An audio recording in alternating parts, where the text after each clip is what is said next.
What is up, everybody? It's your girl Diamond Monét here, back with another video, and I wanted to talk today about the man Will Powers, who's going viral on TikTok regarding the incident where he is hard brushing a brand new newborn beautiful black baby girl and asking the internet, blatantly asking us, how can he treat his black baby's hair?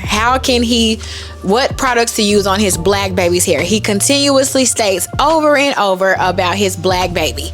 All right, so we're gonna do like a little mini deep dive on transracial adoptions and private adoptions and how they're basically legal to have, even if you are convicted felons, okay? To say, among other things, that's what we're gonna be talking about today. So first of all, if this is your first time seeing my face or knowing of my existence, my name is Diamond Monét. On this channel, formerly a vlogging channel, I like to now commentate on all things cultural and current events that tickle my fancy and enough to make me want to go ahead and have dialogue about it. So yeah, like I said, we're about to get ready to get into some things today. First, of course, I actually want to start this video off with the TikToks. Then I'm going to read a very, very interesting article from NPR, and then I'm going to give my final thoughts. All right, so if you like that type of content, if you're interested in those things, if you like my personality, the way that I look, the way that I talk, maybe you should consider subscribing to me down below. And I love having conversations about these types of topics in the comments, so definitely leave a comment. Full disclaimer, I do not care if you disagree with what I have to say, but we will do it amicably and like adults. That's all I ask. Your opinions are welcome and they're very valid, but we're going to be grown up about it. Okay. All right. That's all. Let's go ahead and watch the first video. The video in question, the video that got all of this mess started.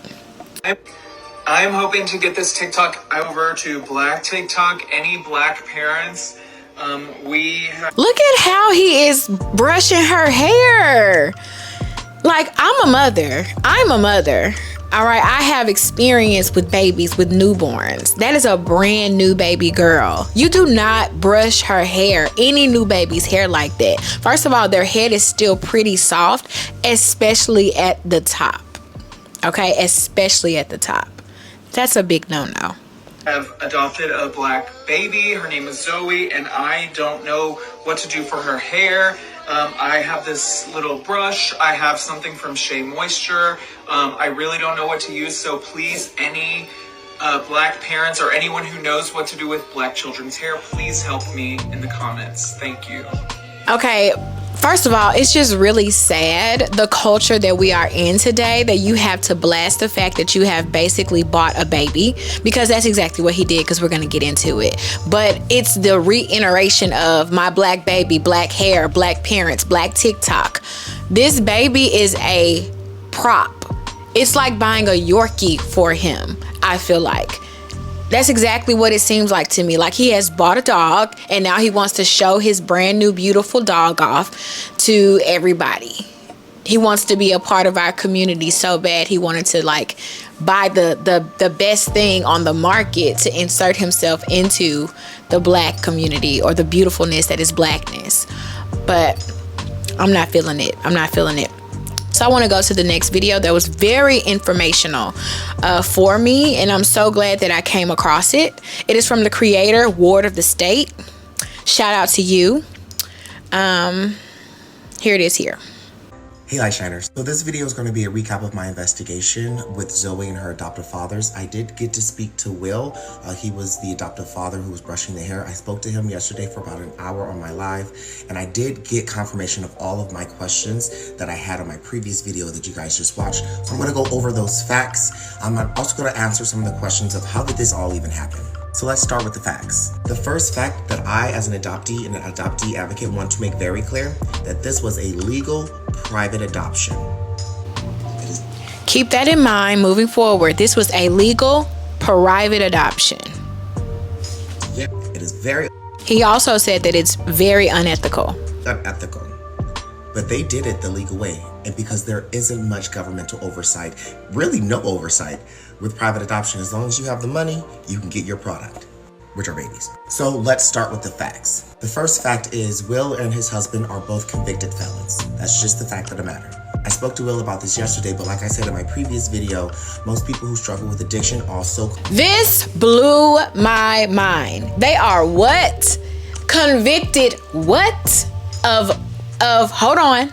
That coincides with a laundry list of convictions, and unfortunately between him and his husband there's over 100 charges, many of them felony charges. Not all convictions, because I know convictions and charges are different, but they both have been convicted with felonies in the state of Texas. Now, out of all of those, y'all, I mean, I'm not here to say that because you are a convicted felon, you are undeserving of children. Okay, there's a lot of convicted felons who have birthed children out of their own body, who have a real connection to their child, and they just made bad mistakes in their lives, but they are wonderful people. However, this man just said that they have over 100 charges each, or combined, and they're both convicted felons of violent crimes, and then you are seeking out a life to take care of. How are you able to take care of a child when you are a recovering addict for who cares the amount of years? It doesn't matter. You're a recovering addict and you've been in jail, you've been locked up, you're a convicted felon. Why would that? First of all, I have so many qualms with all of this. And then you go for the black baby of all babies. Why don't you go and get your baby? Why don't you get a white baby and bring her into the circus? Why a black baby? Is my question here. Why a black baby? Convictions and charges. None of them were child abuse related. None of them were sex crime related. But if we're sticking to the facts, there were violent felonies on there. And there are also many drug felonies on there. To be clear, we're just dealing with the facts. The second fact of this case is both of the adoptive fathers are recovering addicts, but they are... Y'all, violent felonies and drug felonies. And y'all know how that addiction works with everything going on right now with the opioid crisis and white people. That's their drug of choice, and how hard it is to stay off of something like that. You can't tell me that they don't have a bottle of pills sitting beside their bed. Come on now. Look at Nicki Minaj. Sis got to be on drugs. Okay. Let me stay on target. Let me stay on track. Both have at least 10 years under their belt. Okay, so that's just a fact, and we support people who struggle with addiction, and we know that rehabilitation can happen, but that's just the facts. Once again, we just cover the facts here. The third fact of the matter is, where did the Zoe come from? And this is the most upsetting. Zoe's mother is a 23-year-old former foster youth who already has 3 prior children. And so this is the connection that he has with this story. He's going to further explain that, okay, the name of his TikTok is Ward of the State. So he was in the foster care system, and I do think that he was adopted as well. So if anyone is qualified to talk about something like this, it's him. In her care, one, I believe is with a family member or a friend. I don't know if the third one got adopted out. I believe it's with a family member or a friend. This is something we see from foster youth all the time. More than 75% of women who will grow up in foster care system will be pregnant by the age of 19. And this is a statistic that I talk about regularly. So for the people saying, well, she just gave up her baby. This was a foster youth who was also failed by the system. So they had a home study, they had a background check, but ultimately they got baby Zoe from a adoption attorney / aka a baby broker, and they had to pay for her. Now that's the segue. That's a wonderful segue into this article that I want to read. All right, so this article is titled 6 words. 6 words. Black babies cost less to adopt. This is from npr.org, and it is it's by the NPR staff. There's no particular name, and I will have it linked below if you want to listen to it being read to you, or if you want to read it with your own eyes. I'm reading the entire article. NPR continues a series of conversations about the Race Card Project, where thousands of people have submitted their thoughts on race and cultural identity in six words. Every so often, NPR host special correspondent Michelle Norris will dip into those 6-word stories to explore issues surrounding race and cultural identity for Morning Edition. You can find hundreds of 6-word submissions and submit your own at www.theracecardproject.com. Americans adopt thousands of children each year. And as the nation has become increasingly diverse and with the growth of international adoption in recent decades, many of those children don't look like their adoptive parents. Many people to submit their 6 words to the Race Card Project, including the submission from a Louisiana woman, Black babies cost less to adopt. Other contributors have also addressed the skin color-based fee structure for many adoptions, including Karen Lance of Minneapolis. Her 6 words: navigating world as transracial adoption family. Lance and her husband, both white, are the adoptive parents of 2 African-American boys. The couple had struggled for years to conceive a child. When they finally decided to turn to adoption, they were willing to adopt kids of another race, but they were concerned by what they discovered about the differentiation in costs. Lance says she remembers a phone call with an adoption agency social worker, and she was telling us about these different fee structures that they had based on the ethnic background of the child, and they also had sort of a different track for adoptive parents. Moving through the process would be quicker if the family was open to adopting an African American, in quotation, not biracial child. The social worker explained to her, and that is because they have children of color waiting. Lance says adopting biracial, Latino, Asian, Caucasian children could be a slower process, she was told, because there were more parents waiting for them. And I remember hearing this and this just sort of being dumbfounded. And then just sort of being dumbfounded that they would sort of segregate, to use a loaded term, segregate these children by ethnic background before they were even in this world. Lance says, that's when I started realizing that, okay, being a parent to a child of a different ethnic background, this is going to be some work. There's going to be a lot of work on our end in order to be successful parents and to get our child ready for this world. The Race Card Project spoke with social workers, adoption agencies, and adoptive parents about adoption costs based on ethnicity. We discovered that this is not widely talked about, but it is common. Norris tells NPR's David Green, no one is comfortable about this. Non-white children and Black children in particular are harder to place in adoptive homes, Norris says, so the cost is adjusted to provide an incentive for families that might otherwise be locked out of adoption due to cost, as well as for families who really have to maybe have a little bit of prodding to think about adopting across racial lines, or prodding. In other words, Norris explains, there are often altruistic reasons for the discrepancy, but people who work in adoption says there's one more reason, quite simply, it's supply and demand. Y'all, this article is insane. Let me tell you something. I'm done reading. Let's go down. We're going to go to the cost real quick. And then I'm going to be done with this. Okay, so, all right, I'm going to go down to this part and then we're going to talk about my feelings.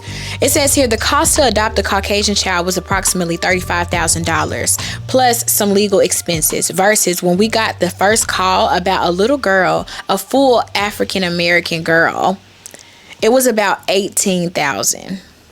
Lance says the cost of adoption of a biracial child was between $24,000 and $26,000. I'm going to stop there, and the article will be linked below. So I'm just going to sit here.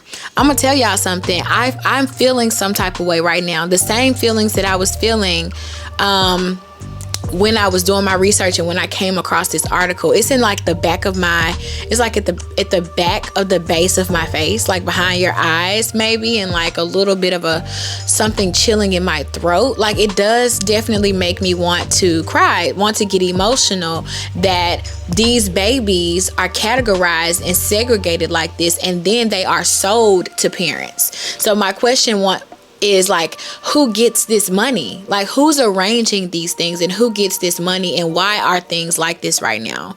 Like, it's like a baby market. To be quite honest with you guys, I actually had no idea that it costs to even adopt a child. I thought about maybe legal fees, just so you guys can secure the adoption and no one would try to come in and take the baby after changing their mind. I thought about that, and then paying for stuff like that. And then I thought maybe, I don't know, that's probably the only thing I thought that you might have had to pay when you're about to adopt a child. I never imagined for a second that the cost of getting a child privately, I'm assuming this has to be privately, costs this much money. That is insane to me. So that's not... This article was important for me to read because it gives you an idea around Will Powers and why he might have a black baby versus a white baby. Maybe having a white baby might have cost them too much. But honestly, him and his husband, they strike me as the type to actually like the culture and wanted a black baby. So nonetheless, it doesn't matter. They are transracial adoptive parents, and there's still a huge issue with that. To be honest, like, there was another video that I came across where the guy, ward of the state, was talking about how, as soon as that baby was born, Will got the skin to skin contact, and that causes trauma, some type of maternal trauma. As the baby girl grows up, she's never even got to feel her mother. Like, as a woman who has had a child, when I birthed my baby, it was the most beautiful experience of my life. Everybody in the room were in tears. Everybody was crying. I was so overwhelmed. I don't know if it was the medication or what, but there was nobody in the room but me and her when she came out. And she was crying. But I kid you not. As soon as they put her on my chest, she just hushed. She fell silent. She fell completely silent. And that was her bonding with me. That was her recognizing that, oh my God, this is the heartbeat of the woman whom I've been feeling on the inside, where I was for 9 months, and now I'm on the outside and I'm back here again, and I feel her, and now I know that I am safe. This baby girl Zoe, she did not get to experience that. Instead, she's on her gay adoptive dad's chest for a photo op. This is a prop. This is a prize. This is a toy to him. That's exactly what it seems and looks like to me. He paid top dollar for this baby. Actually, I'm sorry. He didn't pay top dollar, because what did they say? Black babies are not top dollar. Black babies are the lowest of the low. Just like how they treat us in this world, we're the lowest of the low even before we're born. Even when our parents have a choice, we're still at the bottom. Even when our parents have a choice, we're the cheapest one. We're the cheapest toy on the aisle. We're the generic brand. Still, this is baffling to me. And so, not to mention her being born or never being able to meet her mom, she's going to be raised by two white men. It would have been better if one of her dads was black at least, So now she's going to have to experience, she's going to have to cope with being different. She's going to have struggles to develop a positive racial ethnic identity and her ability to cope with discrimination and bias. Her dads are not going to know how to treat her. Obviously, he's not going to know how to treat her because he has to go to the internet for advice on how to comb her hair and how to take care of her hair. So how can he possibly be able to create a loving, nurturing environment and teach her to understand that the reason why she's one way and they're another way is because of so many other reasons? How is he able to teach her how to be black and he's white? How is he able to teach her to understand the biases that are going to be against her as she grows up if he's already treating her like a prop? That's what I'm trying to make you guys, or that's the understanding that I'm trying to get from this. Like, what is the incentive for adopting a black baby versus adopting a baby of your own race? I'm trying to understand this. When you had a choice and an option, why choose black? And I'm not going to watch the video, but I'm not going to react to the video here with you guys, but I'm going to leave this video in in the description box for you to watch on your own. It's a TED Talk called The Reality of Transracial Adoption. The speaker is Kim Van Brunt. And to be quite honest with you, she's a mother of 2 black kids as well that she adopted. And I'm against it. But this is one of the most honest responses that I've seen in my research on what it is to be of white descent, raising black people, raising black children and boys at that. She has a boy and she has a girl, but she was really honest about it. It was 6 years ago, but she's just very vocal about the fact that, you know, her eyes have been open to the fact that she had on a cape and she was the white savior. She had to look at herself as a white savior coming in, taking this baby who was a prince in his tribe. You know, when she got him from Africa, there was nothing to save him from. If you went over to Africa to adopt him and bring him to America, yeah, you brought him to a colonized country that was built on the backs of people that look just like him, only to oppress him as the country began to grow. You're bringing him into something terrible, in my opinion, because he's already a super predator because of the color of his skin. So she was so honest about that, and I just was like, wow, her video brought tears to my eyes as well, because finally someone voicing and speaking about it honest like this. But yet you still chose to adopt the child and bring him to America. What are y'all doing? What are you doing? What is the point? To me, unless you're going to give us reparations, give us half of America, we want the good half, and continue to pay us while we're still living here on this part of earth, where we were dragged away from our homeland on purpose. Unless you're gonna do all of that, just leave us where the hell we're at. That's my main thing. Just leave us where we are. Like, and white guilt is real too. Yeah, don't get me started on white guilt. For anybody who wants the true definition of white guilt, it is as such. White guilt is a belief that white people bear a collective responsibility for the harm which has resulted from historical and current racist treatment of people belonging to other racial groups. As for example, in the context of the transatlantic slave trade, European colonialism, and the genocide of indigenous peoples. That's white guilt. And so sometimes you have to reference white guilt when it comes to white teachers, white people who choose to teach in urban communities only. I think that they suffer from white guilt, and white people who decide to adopt black babies. There has to be the only reason. You think that you are coming in to save these children by putting them in better communities that don't like them, that don't care about them, that are biased, that are prejudiced, that have this inferiority complex, that are the word that I'm looking for, supremacists. Not everybody's gonna believe what you believe about this baby, which you don't believe anything, but you're creating a better life for them based on the fact that you're white and they're black. That's the only thing. I'm sorry. Please, somebody tell me in the comments that if I'm thinking wrong, but the only reason why a white person would ever want a black child is either for a prop like Will Powers, and also to think that you're giving them a better life than what they'll have with their own people. Which brings me to my last point, and then I'm gonna wrap this up. I feel in my heart, just like the guy whose TikTok we were just watching, Water the State, that we should have a bill, some sort of act in place like the indigenous peoples. So you have this act called ICWA. It's called the Indian Child Welfare Act. It states, the purpose of the Indian Child Welfare Act, ICWA, is to protect the best interests of Indian children and to promote the stability and security of Indian tribes and families by the establishment of the minimal federal standard, families by the establishment of minimal federal standards for the removal of Indian children and placement of such children in homes which will reflect the unique values of Indian culture. ICWA provides guidance to states regarding the handling of child abuse and neglect and adoption cases involving Native children, and sets minimum standards for the handling of these cases. Basically, you cannot take an Indian child, you cannot adopt a Native American Indian child and put, if you're not Native American Indian.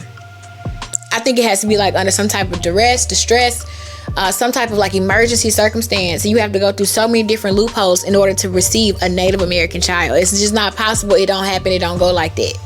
So I'm like, okay, if they got something in place like this, why can't black people have something in place like this? So it brings me to the idea that we are still being handled and owned by our oppressor. You're not really free until you're free.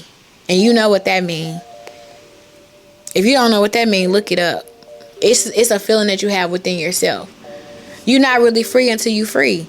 Native Americans, as they should with the reservations and everything else, they have more freedom here than we do, than black people do. And I'm not trying to create some sort of divide, but you have to if you're not black, you don't understand. Black children should not be being adopted by white people. I just really feel that in my heart. Biracial is another subject because I date white men. Okay? So that's a whole nother subject within itself, and I think it deserves its own intersectionality, or it deserves its own conversation. That's just different. Love is love, but when you have a choice and an option, you should not be taking children away from their heritage. A biracial child is born into a biracial family where you have either a white dad and a black mom, or a black dad and a white mom, and then you can have your culture mixed up and you can get understanding from both sides. And honestly, that'll be easier to express and explain if you adopt a biracial child also. But it's harder when the children are maybe Chinese, Asian descent, or some other descent. But I just think it's just more difficult and nuanced when you're talking about black children being brought up and raised by two white people. No connection to their heritage whatsoever. That's the issue. That's a problem. That honestly creates monsters. That creates insecurity, inferiority. It creates so many different things within a child that does not know themselves. Really, we have our own heritage and culture to offer, and I don't think we should be giving up willy-nilly, no matter what the price is, to a dual white household. Like, I just find so many issues with that. All right, and I think I've expressed enough tonight. I've shared enough of how I feel. This is a hot mess.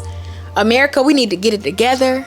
We need to have some sort of discussion, some type of talk. Hopefully I feel different after I read Cass by Isabel Wilkerson this month for February. Hopefully I feel a little bit differently. But right now, my mindset is this. Shouldn't no white couple, they shouldn't be adopting no black baby. It just shouldn't go like that. We should have our own ICWA, just like the indigenous people in America. All right, so it's been real, it's been good, it's been fun. Thank you guys for letting me get on my soapbox and talk about the things that I feel passionate about in the moment. Don't forget to subscribe. You can share the video also if you would like to. Leave a comment down below and let's get the discussion going. I'll see you guys in my next upload. Thank you so much for watching. Deuces.